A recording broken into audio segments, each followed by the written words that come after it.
Okay, we're rolling.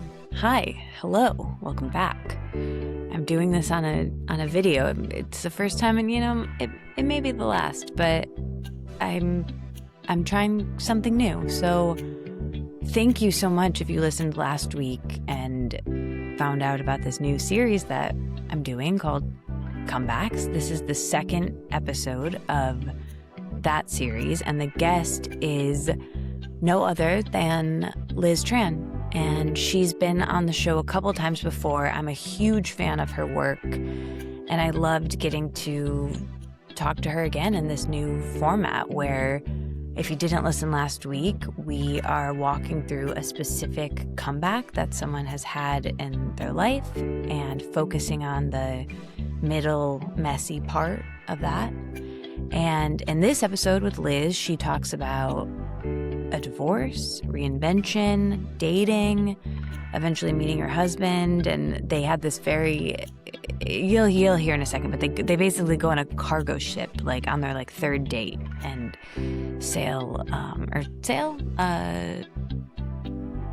boat.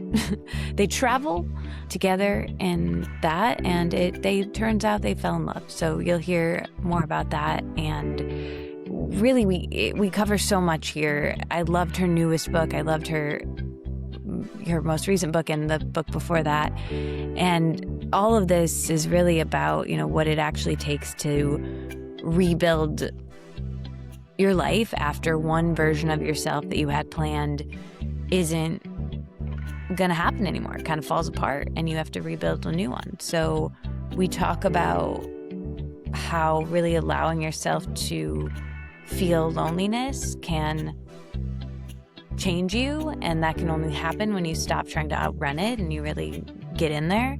We can also use avoidance to mask not changing, and so the ways that we do that, what avoidance can look like, being productivity or turning to things we don't want to be turning to rather than handling the thing we really need to be handling, and so much more. Rethinking timelines and, like I said, really what it takes to rebuild your life after one version wasn't the way you thought it was going to be and you're figuring out a 2.0. So let us know if you listen. Thank you so much for being here, and I hope you like it. Okay, here we go.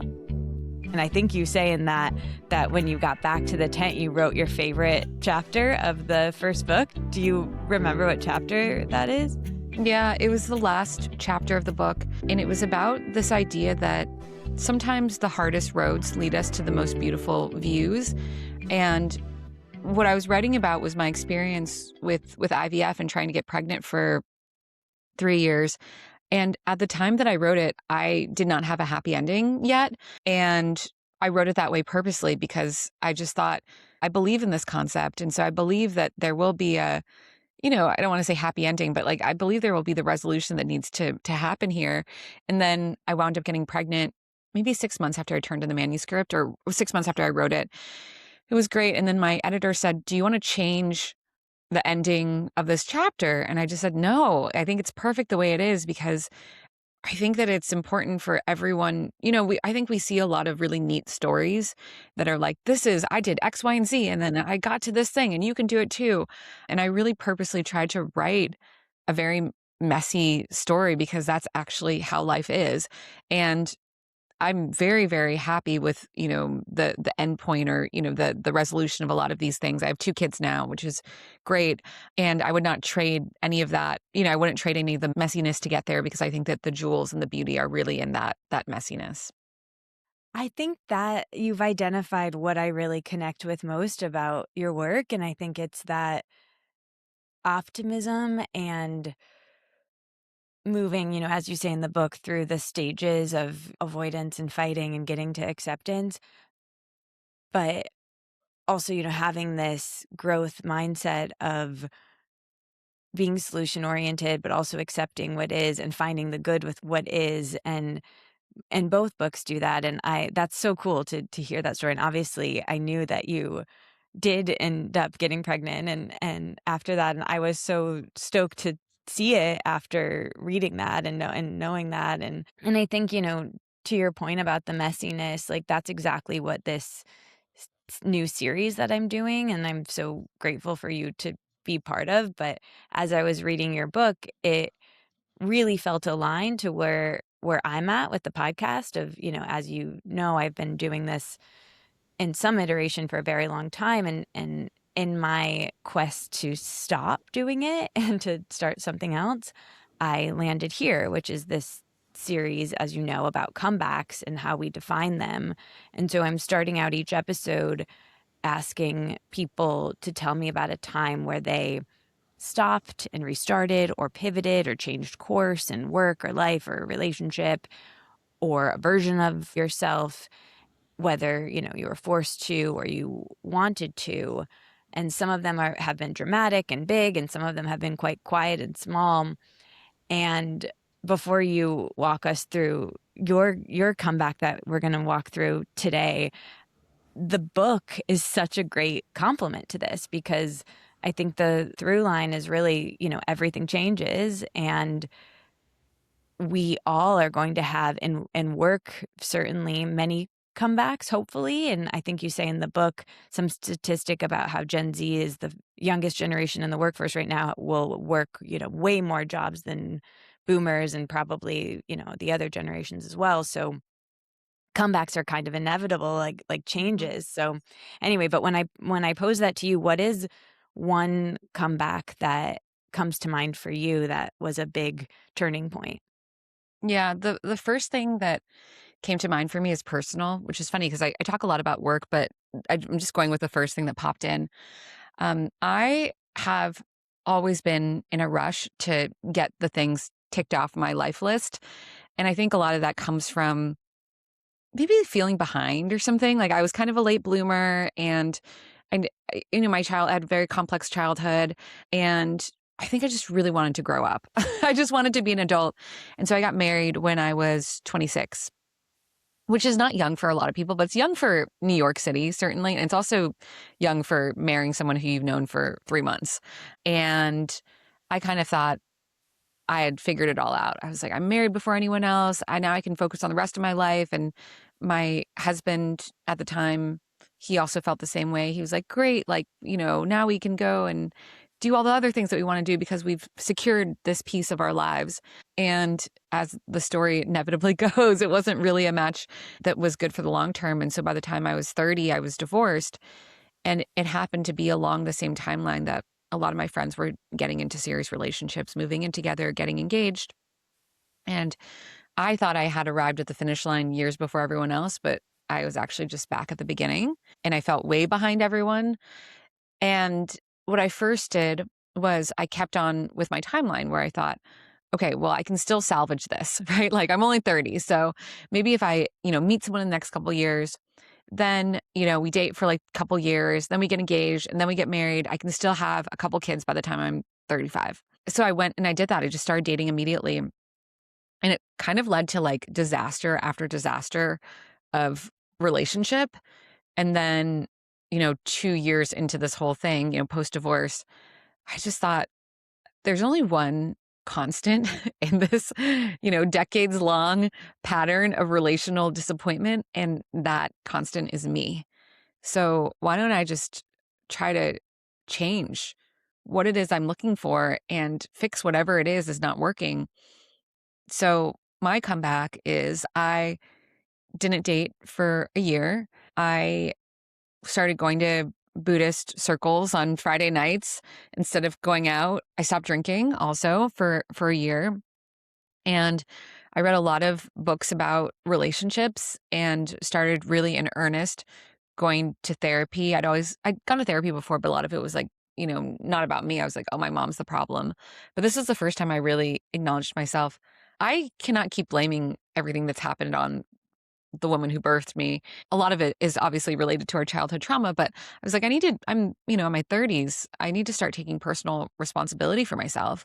And so it was the first time I used therapy as a way to think about that and my part in relationships and, not even just picking the wrong people, but also showing up as a shitty person myself in relationships. And I think that, when I hear the word comeback, I heard somewhere, and I think this is really true. There's only three types of stories that people are interested in the world. It's the rise, the fall, and then the rise again after the fall. And I am actually like really interested in the rise after the fall, because I think that that's like where we do our best learning and things get really interesting and things get really weird and juicy and strange. Because the rise is great, but it's like, oh, yay, wonderful, easy, not easy, but it's neat. And, you know, I didn't wind up hitting my goal. I didn't have two kids by the time I was 35. That took me, I just had my second kid. I'm 41 now. But I did find a really, really great partner. And it was, a few years into this new experiment. But I'm really proud of myself, because in order to find a healthy partnership later on, I had to let myself be really, really lonely for a period of time, which seems counterintuitive, right? You're like, if you're looking for love, you should go out there and you should date. But what actually did it for me was to do the reverse, where I would say I was like very, very lonely for probably 3 years. And, part of that was not dating, doing all this introspective work, feeling like my friends couldn't understand, or that we were in really different places in life. And I remember that first year I was a guest. I was invited to 17 weddings. And I think I was a bridesmaid in like 3 of them. And I just remember like going to one of the first wedding that I went to after this big breakup I had.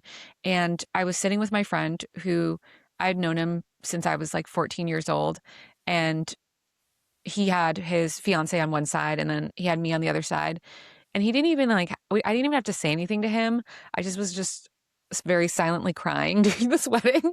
And he just put his hand on my hand and he was like, it's going to be okay. And I was just so lonely that even a little moment like that meant everything to me.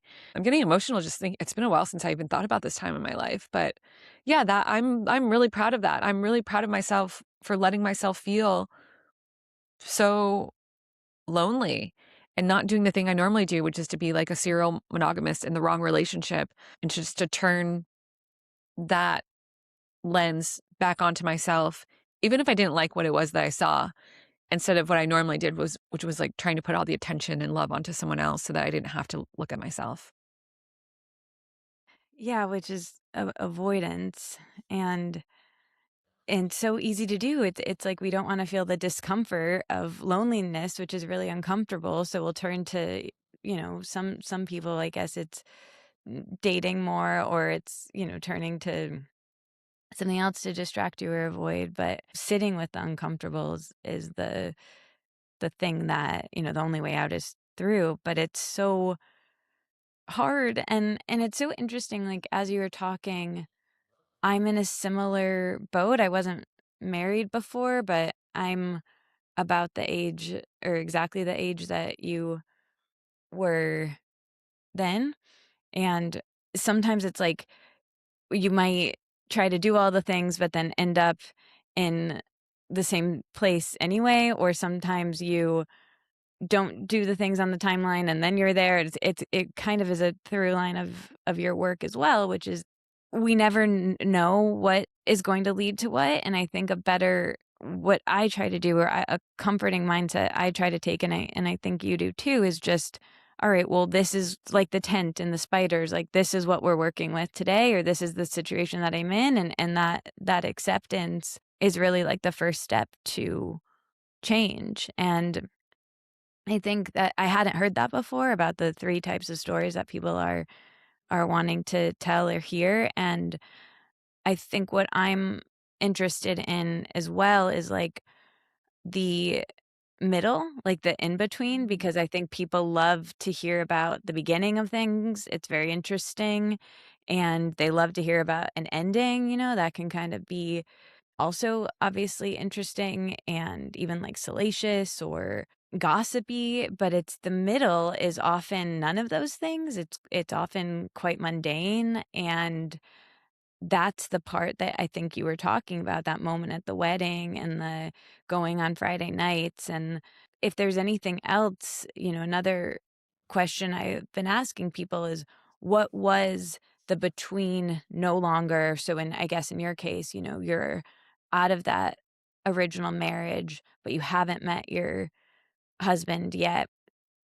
what was the in between like? The part that, often doesn't make it into the comeback story, but like how did it feel for you? You already gave us some vivid moments, but is there anything else you remember? Yeah, of course. Thank you for asking these questions also. It's nice to remember and honor those in between moments because that's true. I think everyone wants to talk about the success at the end, or everyone wants to talk about like the hard parts that are, sad because, we can all resonate with both. But yeah, the in between almost boring stuff never gets asked. And that's actually like where all the meat and the progress happens. And, for me, like one thing that I remember about this time was that it wasn't easy to find a therapist. And it was honestly kind of in a way, I don't think I've ever actually even written about this or ever really talked about this, but I was on this quest to find a therapist who was going to help me. And it was kind of in a way like these people became like substitutes for relationships. And I feel like I probably projected a lot onto these women who I hired as my therapist. Like one woman, the first person that I met with, we did an intake and I told her like my whole life story. And then the next session, when I saw her again, she asked me if I had any siblings. And I had talked to her in depth previously about my brother and our relationship. And I remember just getting really upset because I was like, you're not even listening to me. And like, and she wasn't, but it was something deeper. It was like emotionally so much more, it was deeper than that. And then I remember getting really upset about it. And I just was like, I'm not coming back to see you, blah, blah, blah. And then she called me on the phone and she was like, do you mind me asking like why, you're not going to keep in treatment with me? And I was like, well, you didn't remember this. And we had talked at length. And she was like, oh, I totally understand. But it was more my reaction. I felt so like betrayed and I felt like I had been so vulnerable. And then I tried someone else. I went to that in a group therapy session too for divorcees, and that worked for about 6 months. And then ultimately I found a really great therapist. Her name was Michelle, and she really helped me work through a lot of inner child stuff. And we worked together for probably a year and a half, maybe 2 years. And she actually was incredible because, the person who I did wind up marrying, who I love very deeply and I believe is my soulmate, I had a lot of doubts about him because he was just so different from the people I had chosen before. And I remember she was never really particularly prescriptive. She wasn't like, do this or do that. But this time she really put her foot down and she said, Liz, this person, you're having all these doubts. It's not because they're a bad person or because they're not right for you, but it's because you are not used to being loved this much and you don't actually know how it feels. And she was like, there's nothing wrong with him. Do not break up with him. Keep going. Because I was in the session thinking, should I break up with him? And I don't know where this came from her because it was so different from how she had shown up with me. And then the funny thing is that maybe 3 or 4 sessions after this, very, very soon afterwards, a similar thing kind of happened with the first therapist where the new one, the more recent one, Michelle, she asked me to close my eyes and like go back to a deep childhood memory. So I was closing my eyes. I was really deep in this memory. And then I opened my eyes a little bit and she was texting someone on the phone and she was kind of giggling because it clearly wasn't like your dad's in the hospital text message. It was just like, haha, like, jokes, sending memes or whatever. And then in my next session, I said to her, I felt a little sad because I feel like, we have this relationship and I've really opened up to you. She said, I totally understand why you feel that way. And the parallels of those two moments, the first time with the first therapist, and then this time, this bookend with this last therapist, the same thing had happened where I had felt like a kind of deep betrayal. And arguably even the later one was more of one because I'd really, really revealed myself and, we'd been together for a long time, but there wasn't the same heat on it. I was like, I get it. I get it. I get it. I was like, no one, it's like, we've been working together for a year and a half. We've been rehashing a lot of the same things over and over again. Like I get why it's like probably not interesting to you. And also she was moving her practice into like a different type of area. Yeah. So it was in that moment, which was really small. It wasn't even about a romantic relationship. It was just in a reaction with my therapist that I thought, you know what? I have grown because I'm not so angry. I just understood where she was coming from and I didn't see it as like a betrayal that I wasn't good enough. She wasn't listening to me. I wasn't seen. I wasn't heard. And I don't think I've ever even told anyone that story because it's just so boring or so mundane in a way, but thank you for asking me about it. No, I'm so glad I did, and it's so interesting. Like I was reading your book in the last week, and there were so many like I kept having all these like strange kismet things happening where like an example you would give would happen in my life. Like one of them you were like, and it was in there like multiple times, it's like you get the flu on your birthday. That's okay. And it was my birthday and I got the flu really bad. Like it was great. Like, and there were a bunch more, but this therapist example, I also had a very similar experience recently.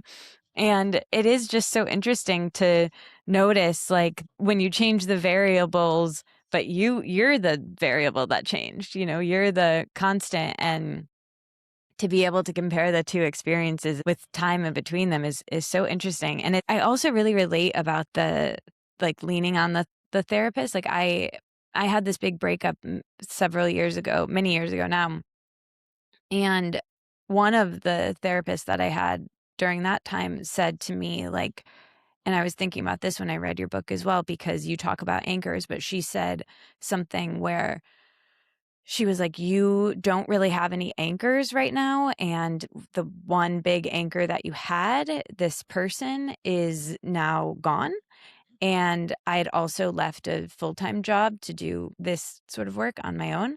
And so all of these anchors had kind of left me quite around the same time. And she kept saying, like, you have to be your own anchor. And I think as she was saying that, I was also like, but you're my anchor, like, Yeah. I think it's really easy to outsource even like decision making to their opinion. And you were, sounds like, kind of doing that with him because we want to like validate our choices to our anchors, but really, it's when it gets turned around on us, it's so interesting. But yeah, I really relate to all of that. And I think it's an interesting part to talk about, to kind of get in there, because it's a dusty corner that, like, a good journal prompt or something that, we might not get to. But Yeah. around that time, was there a moment, or maybe that was the moment, where you realized the old version of you, who you were perhaps in that marriage, wasn't coming back? Like, did you ever like feel that your body maybe even reorganized, or your brain reorganized? Yeah. I mean, during this time, I was also really doing some of this rewiring work with plant medicine also. So I was having very productive experiences with ayahuasca and mushrooms, and then also just, substance-free meditation, past life regressions. Like I was getting into I was doing all of all the things, breath work, I was studying Reiki. And I think, there are definitely moments, especially when you do practices like you do an ayahuasca ceremony. It's really easy to feel like you have really changed as a person because you're like, oh, I just love the ceremony. Water is so delicious. Why did I never appreciate it before? I know what love actually feels like now. And I think that those experiences are really valid, but they're not as useful. And the analogy I use is that, when you take ayahuasca or some sort of, you do something like that, which is a peak experience, it's like taking a helicopter ride to the top of the mountain and you get dropped off there and you can see from the top of the mountain and suddenly you're like, oh, my whole perspective has changed. But at the end of the day, you're still at the bottom of the mountain and you have to use your own muscles to climb back up. There's not always going to be a helicopter every day dropping you to the top. And the moment for me was like, I'd met the person who was my husband. We were not dating yet, but I was like kind of interested in him. He was interested in me, but we hadn't gone on a first date. But I had reconnected through some online app, some dating app, with this person who I'd always had a huge crush on. So I hadn't seen him in probably like 6 years. And he was just like classic bad news person. For anyone who's listening, if you know the archetype, it's like narcissistic artist, like doesn't care about anything besides his own art, doesn't like to have fun, doesn't ask you questions about work because all he thinks about is his own work. Longest relationship was an open relationship and, like doesn't really want to have kids ever, doesn't believe in marriage, all fine, but different from what I wanted. And, knowing my past self, I would have just like humored this for a really long time. But in this case, we went on a date and we had tons of chemistry. And then the second he was like, I never want to get married and I never want to have kids. And I don't really believe in monogamy. The old me would have been like, I can change you. This is a great project. Let's do this together. And then this time I was like, I just think it's not going to work out. And I like walked away and never thought about it again. And that was the moment where I was like, yeah, I'm different. Like, I'm not even doing this because I think it's the right thing to do. I'm doing this because I'm actually no longer attracted to him after he said those things. I'm like, I don't feel anything towards this person anymore. It's not even like, oh, I know I shouldn't, but I really want to, or I'm not going to, but I really want to. I just really was like straightforward. I was like, this person is not going to be good for me. And therefore I'm not interested in them.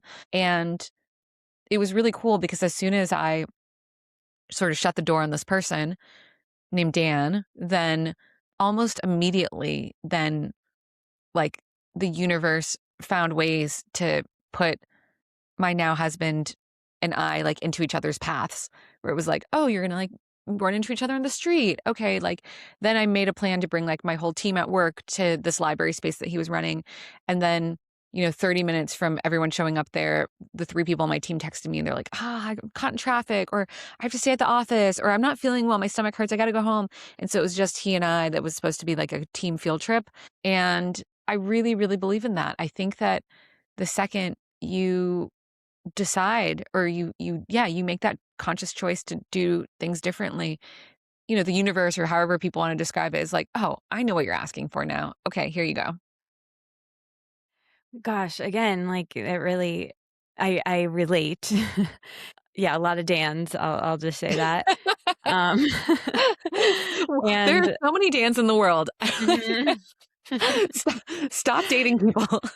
Yeah, I think I've spent a lot of time with the Dans of the world that you're Yeah. just kind of like, I hear you, but yeah, I same, and until you get to a point where you're like, I guess for me, I'm happy. I got to this point recently where I was seeing someone who wasn't really a Dan, maybe a little bit, but I less of a Dan, I guess I'll say that. And I really was like, I'm so glad I experienced the other experiences that weren't good, because I would have always wondered, or I would have always like thought that that's what I did want. And I think that's such a great lesson for kind of everything in life, and everything that's, the through line of your work too, of like, all right, well, this is what happened. There are infinite possibilities of, maybe you would have like found your husband in a different way if you had like lingered with Dan longer, and maybe you would have met in your like 50s or something, or who knows, but it happened this way because you were ready at the moment you were ready. And I find that so inspiring and hopeful as a concept. And going back, I mean, maybe a little bit further to before you were in the middle of it, maybe when you were still married to your first husband, but what did your life look like back then before everything shifted? And how aware were you at the time that it was about to really change? I think I knew probably from the very beginning, not consciously, but on a deep subconscious level, that it wasn't going to work out.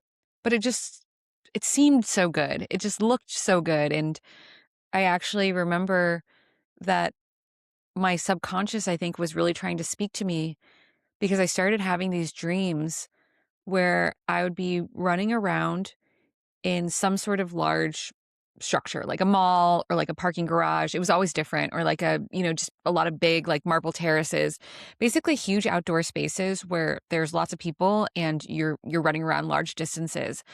And in those dreams, something had always happened to me where like he had done something to me that was really, really bad. Like in one of the dreams, he had cheated on me.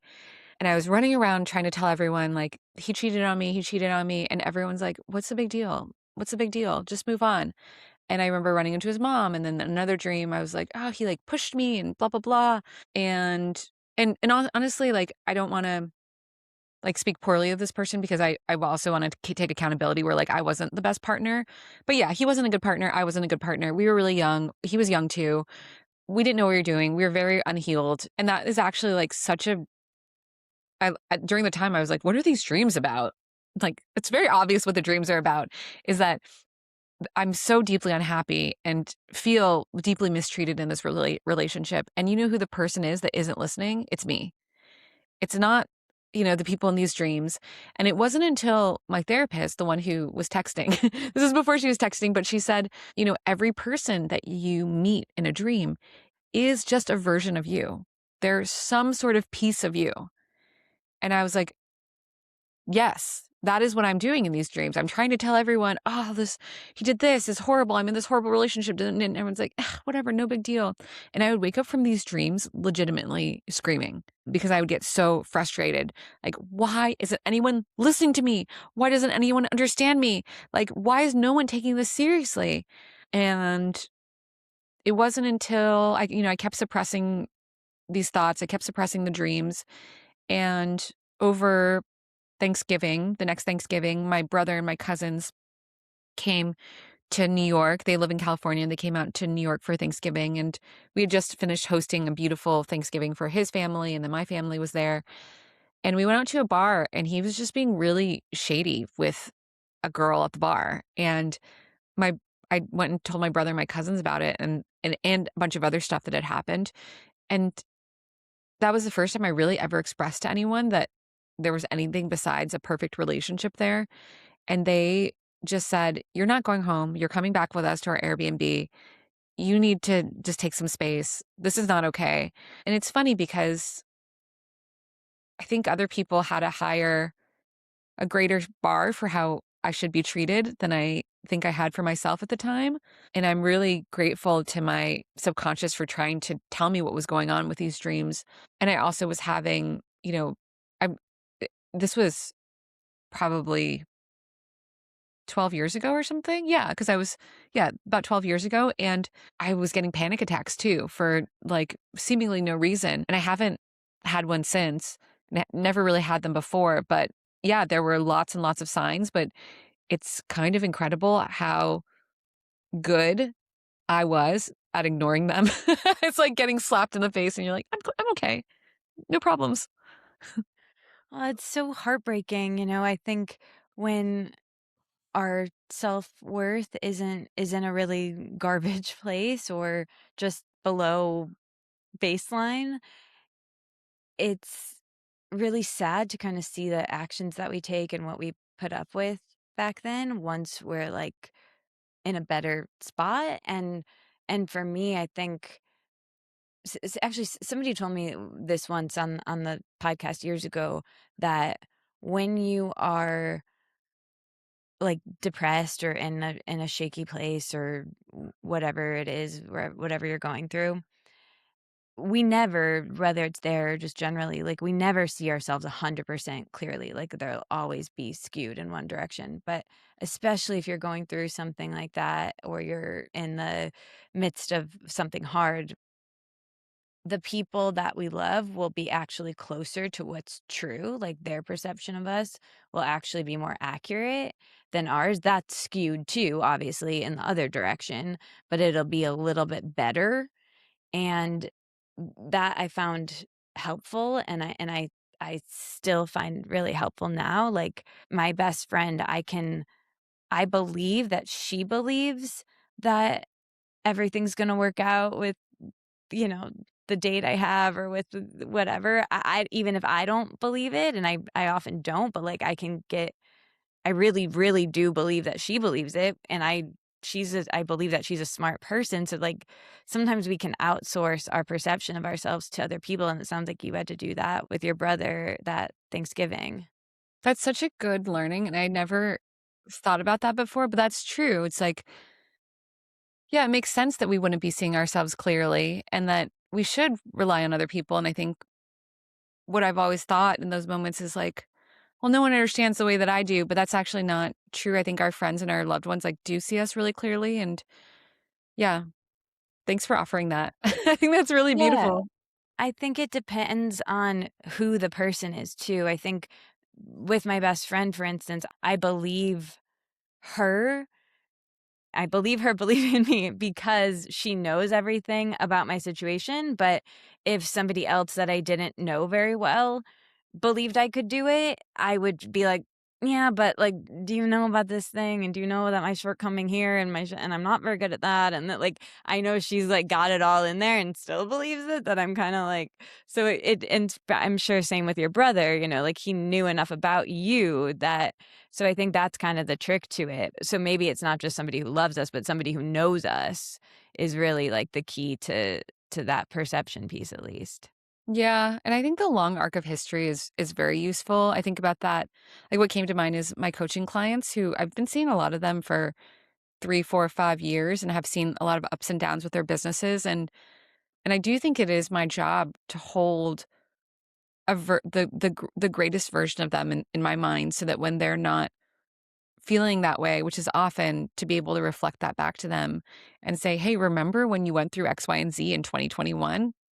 If you did that, you can do this. And they are like, oh, I forgot about that. Or I'm like, oh, remember you actually had this problem before and you struggled so much with solving it. Look how well you solved it now. And I think that's actually, I think there's a lot of different ways to be a good coach, but that's just particularly my style because it lends itself to my strengths. I have a good memory and I just love a lot. I guess I really remember these things about them and am able to recall it. And I think maybe there are coaches who are better at lots of other things that make a good coach, but that's just my way of doing that. And what you described just made me think about that. Yeah, I relate to that as well, and I think that's the way I work with people, and when I'm even a friend, I remember sometimes I have to, like, tone it down, like, I really do remember everything, and I think that's what we're, like, made to do with each other, like, we're meant to live in communities, and we aren't meant to, be so solitary, and I think it's to remind us because I'm pretty good at seeing patterns in other people, but I'm garbage at I might see them in myself, but I'm garbage at realizing it right away, or there's a lag time and the action is dicey with the change, so but with other people it's much easier to kind of see it and reflect it, and I need like a lot of tune-ups, even if I'm doing better, I need like constant reminders and tune-ups. And I guess with that, the last comebacks related question, and I want to get into the book a bit. What do you know now from being in that middle portion, that you wished that someone had told you while you were in it back then? Yeah. I mean, it reminds me of what you said earlier, where you said something like that kind of dating the Dans in life earlier, like you're grateful for that because it helps you learn what you like and what you don't like. And I think that's really true. I have 2 daughters now. They're really, really young. And I just thought they're probably gonna date Dans a couple times. And no matter how much love they get from their dad and like how few daddy issues they have and how much love they get from me, it is just a rite of passage to date a Dan once or twice because then you really know how you want to feel. And so the advice I guess I'd give to myself back then is probably similar to like the advice I'd give my daughters if they're going through that, where it's like this is not a period to gloss over. Like, this is everything. The hard times are actually the good times, and the good times are the normal times. We should expect to generally feel good most of the time, but the hard times are not like, "Ah, I'm just trying to get through this as fast as possible." And I used to do that. Like, this is around the time I got really, really into astrology. And I think it just like was I mean, I definitely believe in astrology, but even if I didn't, I would have found it useful because it gave me just a conceptual date for like when all this in between period would end. Because I remember asking my astrologer, Sandy, I'd be like, but when is it going to end? When is it going to feel better? And I just liked having that date in my mind of like, oh, okay, if I can just get here, if I can just get here.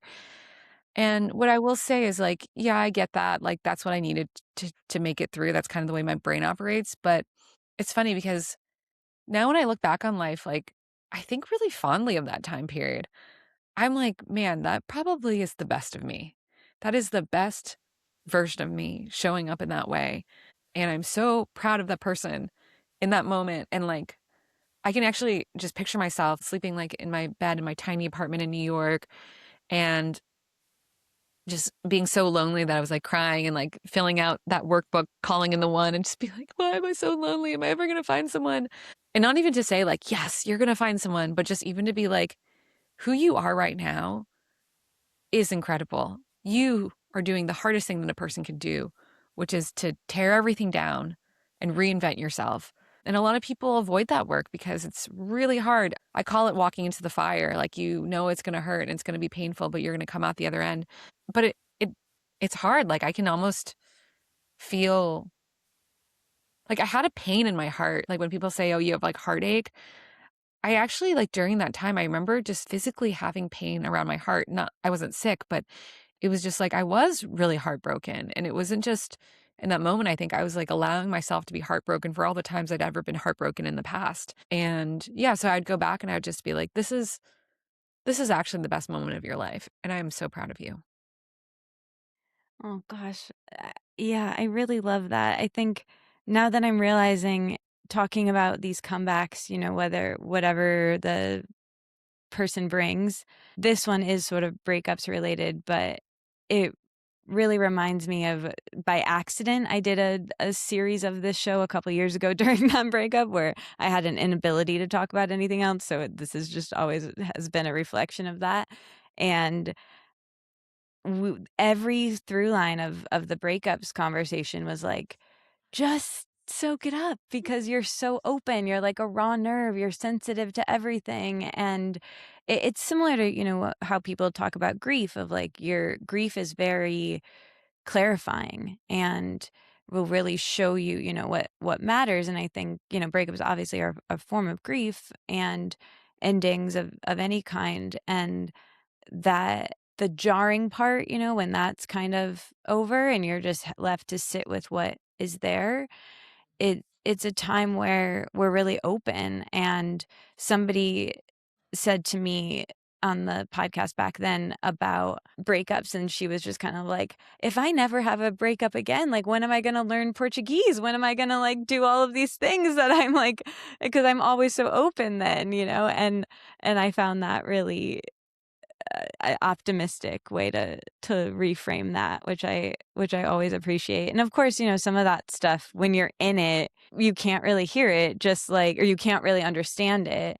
And just like, sometimes you have to have the experiences of dating the Dans, if you will. And, we learn more from the failures and the challenges and ultimately, I didn't even mean to make it like so abrupt, but your book is really like about the agility of this, of like exactly what we're talking about. And I love that we went through this personal example because you say in the book you were writing it more from the perspective of work, but it really is, I had a therapist once who, would always say everything is everything, and I think it's so true that who we are and not necessarily that part, but work or relationship, a lot of the, at least very, at the very least, everything changes is certainly applicable. And with your book, with the constant change that we're all having now, how did that idea inform, like sitting with that, when did you get the idea for AQ and decide that you wanted to focus a whole book around that? It happened around the time of the story of the tent with the spiders in the tent and trying to write my book. And I started a chapter about how important it is to be one with change. And as I started mapping out the chapter, I thought, this is actually I could write a whole book about this because I do deeply believe that it's not just a nice to have or a skill, but your capacity to handle change, disappointment, and uncertainty is really the only thing that matters in life. I know tons of people who I went to, let's say if we're looking at the long arc, people I went to high school or college with who were so smart, the smartest people you'll ever meet. But for whatever reason, they have gotten really stuck in the status quo and it's been hard to break free.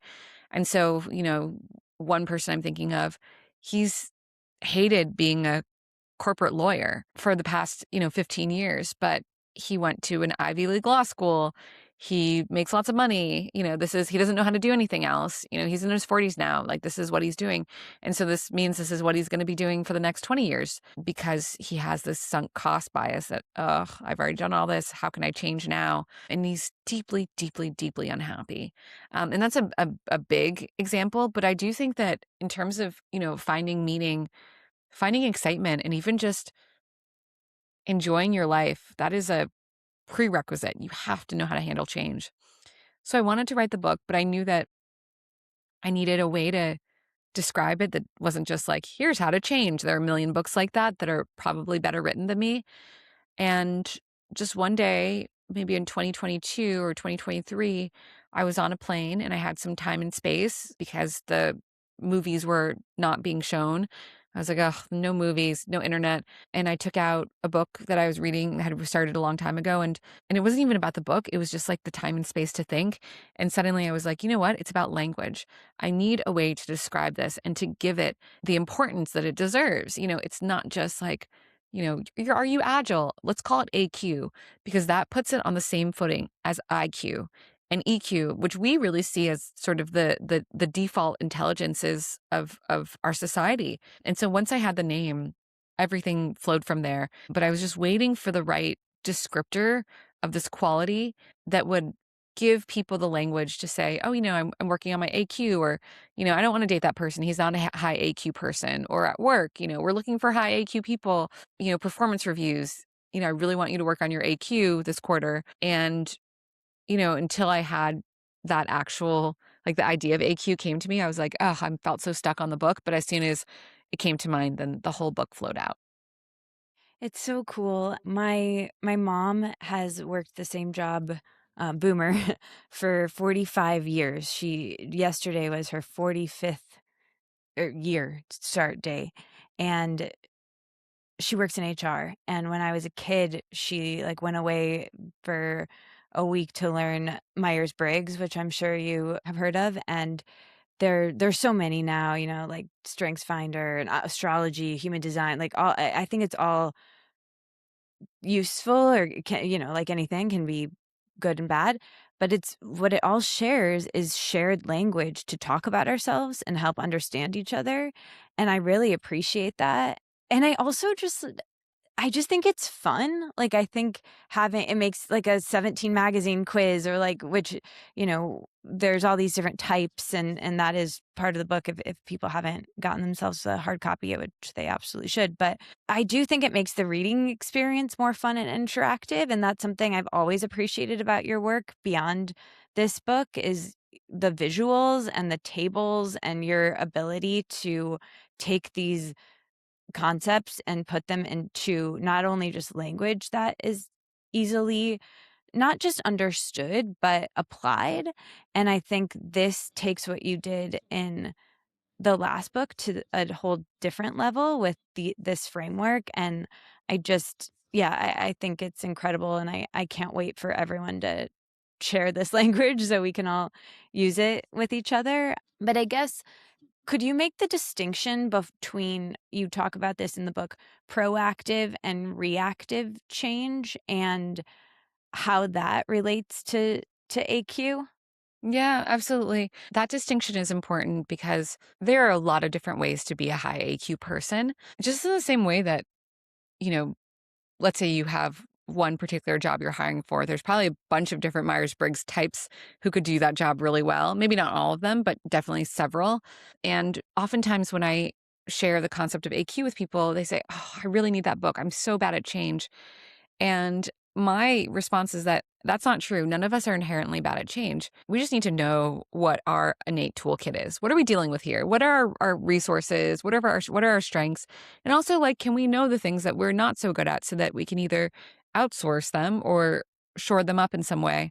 And so for me, when I was designing the archetypes, so there are 4 archetypes: the firefighter, the astronaut, the novelist, and the neurosurgeon. I was thinking about my clients who I work with, who I know really well, and the personality tests I've given, and they all have different ways of showing up. And I was like, oh, you know what the difference is? It's the difference between proactive and reactive change. So proactive change is the type of change that we bring about ourselves. And oftentimes we see this as commendable, like, I'm going to look for a new job, or I'm going to move cities. I'm going to start a new exercise routine. I'm going to do, 75 hard for the new year.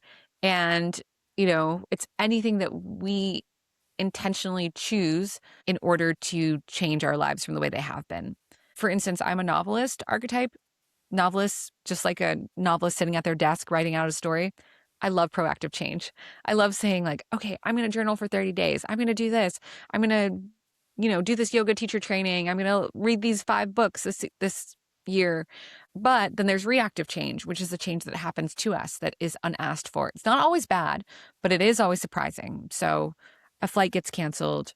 You have a tough conversation with a friend over a dinner that you thought was supposed to be fun. Your car breaks down. Your mom has a new boyfriend. Things that just like you couldn't have predicted. And I'm horrible at that type of change because I don't know, it just really throws me for a loop. That's the way the novelists are. Great at proactive change, bad at reactive change. And then the opposite of the novelist is the firefighter. And they're so good at reactive change. They're the person you should call in an emergency. They actually thrive in chaotic situations. But the downside is they're not so good at that proactive change because, frankly, they just don't think it's very important. In the firefighter's mind, they're so attuned to change that they think everything's going to change anyway. Plans are kind of useless. They put so much less of a premium on planning than they do being able to figure it out creatively in the moment. And so that was the original base for the archetypes. And so for the last 2, the astronaut is actually really great at proactive and reactive change. And then the neurosurgeon struggles with both types.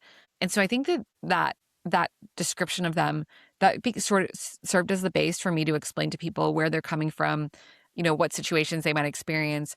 And then also, like, what are the tools that they can bring? So for instance, the neurosurgeon, by understanding that you're going to have a extreme and intense reaction to all forms of change, proactive or reactive, that's okay. You can still be very, very high AQ, but you have to know that your tool to get through that is persistence and grit. Because what a neurosurgeon can do is keep going long after the other archetypes have given up. And so it's just kind of knowing those nuances that helps you, handle any type of change that comes your way because you know which tools you already have to apply. I really love that. And like I kind of keep saying this, but it's about playing to your strengths essentially, or like using what you do have and making that work and having awareness of just that would be a useful thing, and then figuring out what it is. And I guess for me, it articulated something that I I think like you said, we all have to develop AQ because we're constantly changing, and that is how we like get through. But my grandfather used to always say to me, like, I'm very ingenuitous. I can never remember, like, I would always say the wrong one, but he would say that, and that I'm like so resourceful. And he would help me with my math homework a lot. And I would often get to the correct answer, but I would do it in such a strange, like, around the back, through the legs, over the shoulders. Like, he would be like so stumped by like how I did it, and I would too. I couldn't ever like recreate it, but it would and that's kind of how I do a lot of things. And I think for someone who, maybe it's like my IQ or my like other cues are smaller, you amp up a different one. And I think for people who have had to do that, or have had to, now I think they call that nonlinear, like ADD or something, but we all have to, change is inevitable. And unless we want to be stuck, like, we have to become even more aware of this sort of thing than we ever have before, which, is sort of the point. But I really liked the language of using what you do have and using the way you naturally are to show up in these scenarios, and reframing that I just found incredibly helpful. And my other favorite part of the book was laying out the different stages. And the first one is avoidance. What does that stage look like typically? And how do we get stuck there, and how can we not? Because I think that relates to comebacks quite a bit, because before you can have a comeback, you have to stop avoiding having a comeback, I guess, and then you can move through the other stages. So I'd love to hear your thoughts around that a bit. The avoidance stage is so enticing because it requires us to do nothing. And, the example that I gave, I was talking about my comeback, I was the poster child for the avoidance stage because I was actually having dreams that were trying to tell me, that were trying to shake me and say, wake up and realize that this is making you deeply unhappy. And for other people, it'll look less intense. But, one hallmark of anyone who's experiencing the avoidance stage, which is when, you have a problem or there's something changing in your life and you decide just not to deal with it. We have avoidant coping mechanisms. It might be going out too much or drinking too much or watching a little too much Netflix or fixating on someone else's problems instead of your own, or denying that anything's happening. You might think, oh, well, they're just rumors of a layoff. Everything's fine. This person told me that it was fine. And so you're kind of cherry picking the information, the data that you want instead of seeing the world really clearly. And I think that all of us linger there briefly, at least at a minimum, but it's just about making sure that you are acknowledging that that's where you are and deciding that you're going to move out of it. Yeah, and then maybe just quickly, like the next stage out of that is fighting, right? And then it kind of just goes up from there to acceptance. Yes, exactly. On the fighting stage, you're making progress with your AQ because you are acknowledging that something's happening to you and you need to do something about it. But as the name entails, in the fighting stage, you're fighting. You're working really hard and you're not happy about it. It's grueling. It feels very taxing. And the hallmark of that is that there's this feeling of either resentment or wishing that you didn't have to deal with it. Kind of like, oh, why me? Why is this happening to me? This is so annoying. And the fighting stage is just exhausting because you're diverting your energies. You're putting your energies into two places. One place is to actually try to fix the problem, which is necessary and needed. And then the other place that you're diverting your energy is into complaining about it and being upset about it. And that's why the fighting stage is so exhausting because, in Buddhism, they call this the second arrow, where you can't prevent the pain of the first arrow that pierces you. But then oftentimes we're shooting ourselves with a second arrow right into that same wound because we're suffering about it. We make it about suffering. And so I always think, when I think of the fighting stage, is this idea that, like, not only are you in pain, but you're also causing your own suffering too.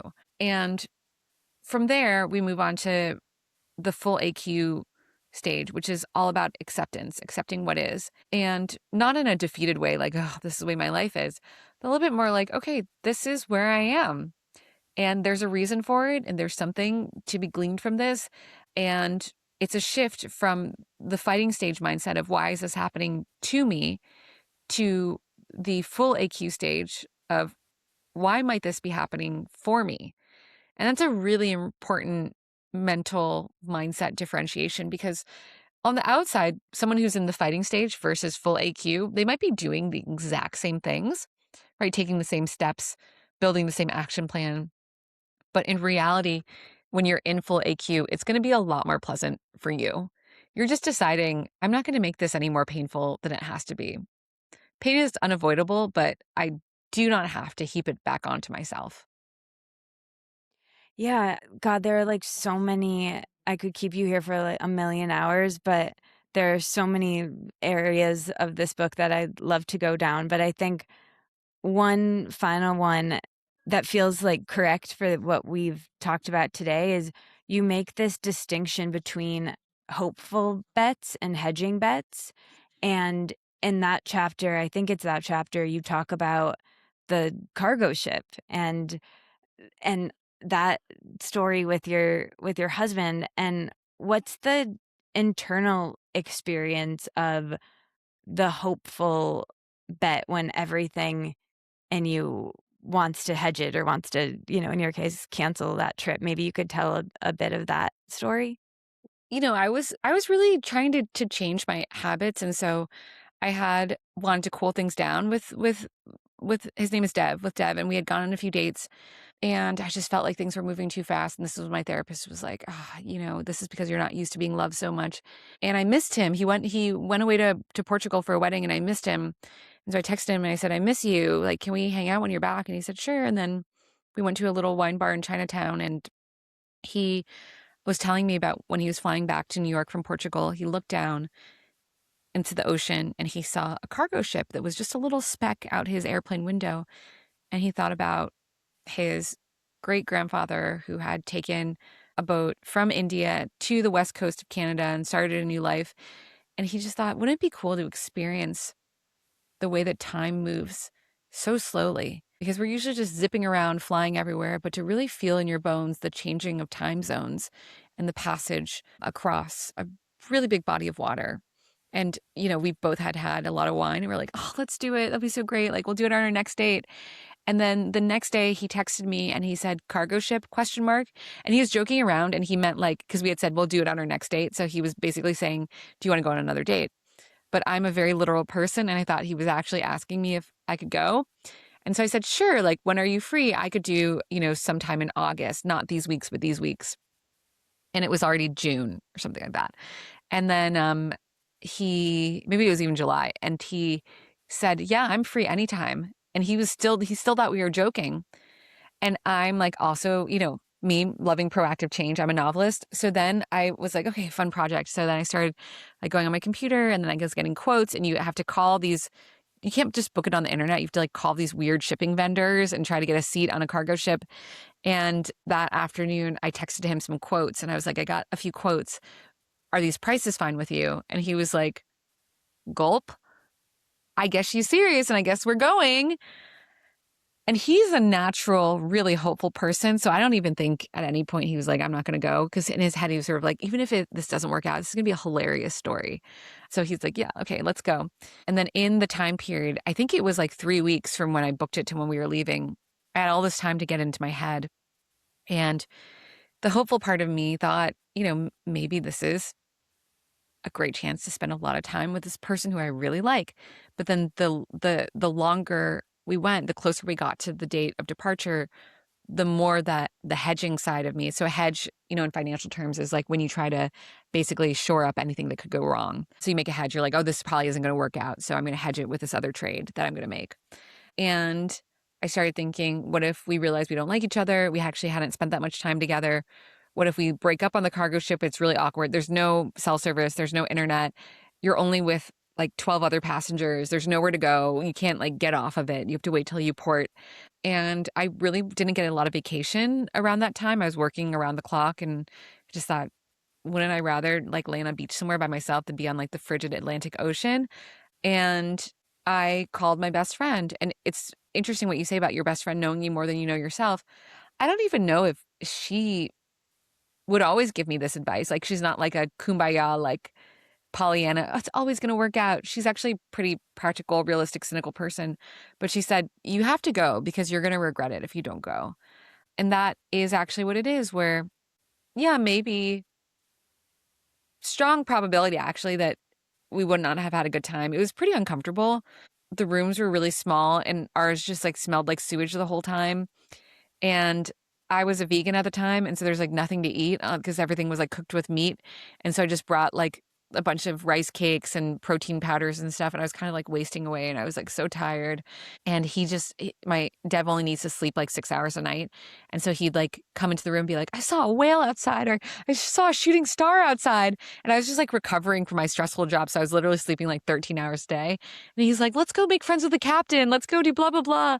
But we fell in love, and we we decided we were just going to be together after that trip. Like we weren't going to be dating anymore, asking questions. We were just deciding that we were going to assume that we were at some point going to move in together and eventually get married and eventually have kids together. And we weren't going to play games and we were just going to be committed to each other. But I was really, really, really scared. And I think we actually do this a lot, especially people who are pretty intellectual or like, thinkers, like deep thinkers. You can really think yourself into all the downside scenarios. And at the end of the day, my clients frequently ask me like, what should I do here? And the decision isn't mine to make, but it's really important to understand whether or not you're making a hopeful bet or a hedging bet. Maybe sometimes you actually do want to make that hedging bet, but I would say 99% of the time, choose hope, right? Because if the downside isn't going to have, if the downside is reversible, it's not going to have, life altering consequences, why not take that leap? Because that's actually what's going to build your agility. Completely. And I think like having a kid is really the only thing that like you can't get out of. Like everything else you Yes. can get out of with like money and time. And yeah, that's my favorite story I've maybe like ever heard in my life. And yeah, it's also like another kismet thing. Like I had just mentioned my grandpa, and he would talk to me all the time about crossing the international date line, like when he was in the war and being on the ship and like missing a day. And so it was funny the way that Deb said it to you of like, wouldn't it be crazy to like feel how slow time was moving and move across the time zones like that? Like, and I really think traveling with someone is how you get to know someone quicker than anything else. But I will now say going on a cargo ship where you like aren't really eating and are like really together, that is on another, if traveling helps you to get to know somebody, this really takes that to the next level. But I really think it's like the best way to do that, like going through something together, or yeah, nothing really bonds you like that. And I'm so happy it all happened that way. And yeah, I really really love that story. Thank you for Thank telling it. you. Yeah, it was deeply unromantic because just the situation was I mean, it's so sparse. I mean, it's like fluorescent light. I remember we walked in the room and it just smelled so bad. And, it looks like a dormitory that's like really, really like, it's so bad. It's like bare bones because it's not meant to accommodate passengers like that. And we even tried to kiss and we are like, this feels so weird. So we turned on the lights and I had brought these little fold out lamps that you could plug into the wall with a USB. And so I opened the lamps and I was like, okay, now we can kiss now. But something we started saying on this trip is that if we can be happy here, we can be happy anywhere. And then that turned into like our mantra as like a unit, which is like we can be happy anywhere. It doesn't matter. And it's really beautiful to see that now that like we're really teaching that to our daughter who's a toddler, where we always come back to that. We're like, it's okay. This is our family. We can be happy anywhere. And, it was just a little bud, little hopeful bud 8 years ago. And then now it's turned into something that is like a really deeply ingrained motto in our family.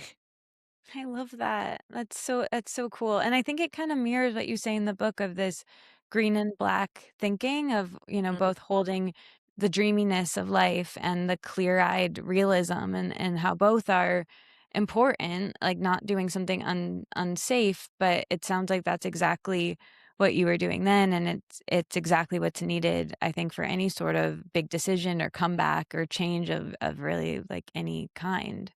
Yes, 100%. That is exactly the advice I would give for anyone who's thinking about a comeback is like wear those two hats simultaneously because I've had different comebacks where like I haven't necessarily thought through all the black hat thinking and it's just meant that it's been a little disorganized and I've spent more money or more time than I actually could because wasn't actually thinking through like okay, I'm going to quit my job. Like what when, how, all the logistics. So both are so important. And I think at the end of the day, like if you can go through all the black hat thinking of what could go wrong and you can still find a way back to the green hat of like hope and belief in what possibility could be in your life, how your life can expand, then that's the secret to agility. I love that. I have some rapid fire questions that go off of this comebacks theme. So just say the first thing that comes to your mind for some of these. Okay. Was there a comebacks essential, like when the water gets choppy, or even now, in like a day-to-day sort of a way, either like a playlist or a place that you find comfort in? I guess you call this anchors in the book, like anything you turn to. I love this book. It is just like the cheesiest book, but I'm obsessed with it. And I read this every time I'm navigating a comeback. It's called The Big Leap by Gay Hendricks. And I just love it. Like he's just like, yeah, like go for it. It's just like very inspirational. And it's funny. I went to this networking event and everyone was supposed to bring a book and then you could put them on a table and then everyone could take a book. And I was like, I'm going to bring The Big Leap because this is going to affect someone's life. And at the end of the event, everyone had taken a book and there were only like 3 books left over. And one of them was my book that I had left. But Did you still, just take it home? I just took it home. I was like, maybe this is just meant to be for me. And I was like, I can't just leave it on this table for someone to throw away. But I love this book. It's my comeback book. And then I have a playlist that I listen to that just kind of hypes me up. And it has a few songs on it that are just about like, actually, I took a lot of them and I made them into an AQ playlist, but they're about this idea of like starting over, trying again, and like you get another chance. And so music is a big thing for me because I do think that music affects your emotions. There are a lot of and comebacks are emotional. They're logical and rational. There's thinking to do, but at the deep core, it's emotional. Yeah. Yeah, I think anything that like changes our state, sometimes like listening to a certain podcast, it's not even that I like need to get the insight or the information. It just will like tune me up to the energy frequency that I need to be in for that. Exactly. Is there a version of this comeback story that you had that you were telling yourself while you were in it that's different from how you tell it to yourself now? If that Yeah. makes sense? Yeah. I mean, I was so, so mad at at everyone. Like, I was so mad at my ex-husband. I was like, why couldn't he just do X, Y, and Z and we'd be happily married? I was like so mad at my friends. Like, why didn't they understand me? I was so mad at my mom. Why didn't she teach me what a healthy relationship looked like? And so it was very, very much about the other person. And I was feeling really sorry for myself. I was like, oh, I'm the victim. And yeah, that was what I told myself. And maybe that's what I needed to tell myself to get through it. But now I look back and I'm like, you know what, Liz? You really needed to change that about yourself because I was a chaos agent. Like I was stirring up all sorts of chaos different places. I wasn't in integrity either. But I think if I had known that then, it honestly would have been too much to like not only be working on myself and also feel badly and remorse and regret. But now I look back and I'm like, actually the other night I hadn't dreamt about my husband in a long time, or my ex-husband, but I had a dream probably 2 weeks ago that we just ran into each other at a coffee shop and we were just like, oh, what's up? And that was it. Like, and it was just very anticlimactic, but that's, more of the feeling I have now is like, there's no villains here, but in my mind back then, I really, really thought I was the hero and everyone else was the villain. Yeah, yeah, that dream is so telling to like where you're at now emotionally with it, the new one. Yeah. So finish this sentence. I knew I was on the other side when. When I had this thought, I remember having this thought where I was like, you know what? I'm going to find someone eventually. And it may not happen in my 30s. It might not happen in my 40s, but it'll happen at some point. And, until then, like, let's say I make it to like 42 and I don't have a partner, I can adopt a kid. And I really like, yeah, it was just like such a different feeling and thought. And I wasn't faking it. It was real. I was like, that's okay. Like sometimes it might happen a lot later than you think. And that was just so different because I'd always been like a timelines person. I was like married, 2 kids by 35. And I was like, yeah, maybe it's not for me. Yeah, I guess it's the acceptance stage, right? Like getting there. And I think that makes you more attractive because then you don't have this like this energetic like need. And I think I've had something similar with dating recently. It's hard to like, I thought I was like so good at this and then something ended and it did sort of throw me. But I kept saying at the beginning when that started, I kept saying to myself, like, what is meant for me will not pass me. What is meant for me will not miss me, or whatever that saying or proverb is. And it just was so comforting because I like went into every single date being like, all right, well, this is what I'm working with. Like if they're cool with it, great. If not, like, it's fine. I'm okay either way. And I think that that is like, if you can free up your mind to actually feel that and believe it. And I think that's what you did for yourself with the timeline thing. I try to do that in like everyday life as much as possible. If I like need something from somebody else, I'll like try to handle it on my own and then not be as attached to like the outcome being what I needed from them if possible. And it's not always possible. Like we have attachments, but yeah, I think that is really been useful to me. Yeah, I totally agree with you. Like, I think of it as just kind of holding the steering wheel a little bit more lightly. And you're still driving, but you're like, yeah, we could go left, we could go right, we'll get there eventually. And I loved what you said too about like doing a math problem. And like, that's kind of what it is too. You're like, you're going to get to the right answer, right? You're going to get to the end of the math problem. And like your route there is just going to be kind of fun. Yeah, or like, I mean, I think the real trick is like, I didn't know I was going to get to the right answer. I Yeah. did, but you don't know that. And I think like dating's a good example of that. Like, I don't know, I might not, but I think we have to kind of believe that it's possible to even try. I agree. Totally. Okay, so are there any comebacks that come to mind, like either personally or like well-known ones like Michael Jordan, or like is there anyone that you think of when you think of a comeback that is a kind of North Star for you? It can be someone you know, or and it's okay if you don't have one for this. You know what I think is actually really fun is I'm 41, and so, like, I grew up, like, with, like, a lot of, like, 90s and, like, 2000s culture, and I'm just really here for all the comebacks that our pop icons and, like, celebrities from 20 years ago are making now, like Paris Hilton, Not that I was ever, like, a huge fan of her before, but I think it's great. She's, like, kinda just, doing her thing, and then she released that documentary about how kind of, like, abused and mistreated she was at the school that her parents had sent her to, and I think that what's really beautiful about, like, life being long and that, even aging and getting older is this idea that like you really do see that long arc, like Cher coming back again and again every 2 decades. And people are like, I love you, Cher. And so I think it's kind of like these older, not even older, but like women who are very, I think, boldly navigating this moment, between like their 40s and 70s where I think people think, oh, you should disappear and like not have a place in like, celebrity culture anymore or pop culture. But I love seeing, like the other day I saw like Betsy Johnson, who's like this fashion designer who like was so cool in like the 90s. She's like coming back and people love her again. And she's probably like 85 years old. And so I think we actually are in a moment overall of comebacks. And I'm here for the woman in the second act of her life who is beloved and respected and admired again. Same. And yeah, I mean that you answered this one already in saying that, but the other one that I made up for this series that I've just started. So you're like one of the first to get these questions, but a comeback that you're rooting for. And I think just generally rooting for, we're kind of in that phase of life. And that's why I wanted to do this, because I kind of need stories like this to remind myself. Just like when I was younger, I would listen to stories of people being one way and starting fresh. But now what's more interesting to me than starting fresh at the beginning is the change and all the AQ needed for that.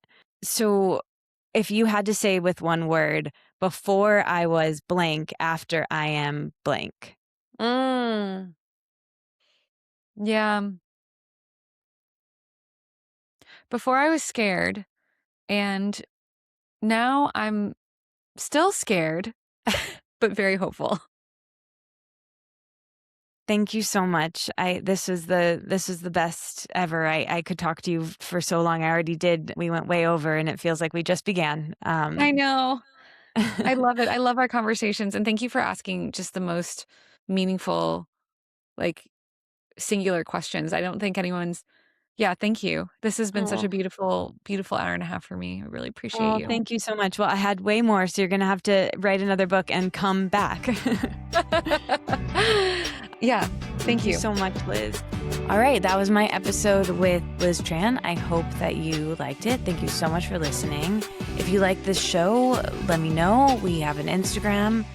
Let It Out 3Ts. My Instagram is just my name, Katie Dalebout. Get yourself a hard copy of Liz's new book, and I will talk to you very soon. Okay, bye-bye. Thank you.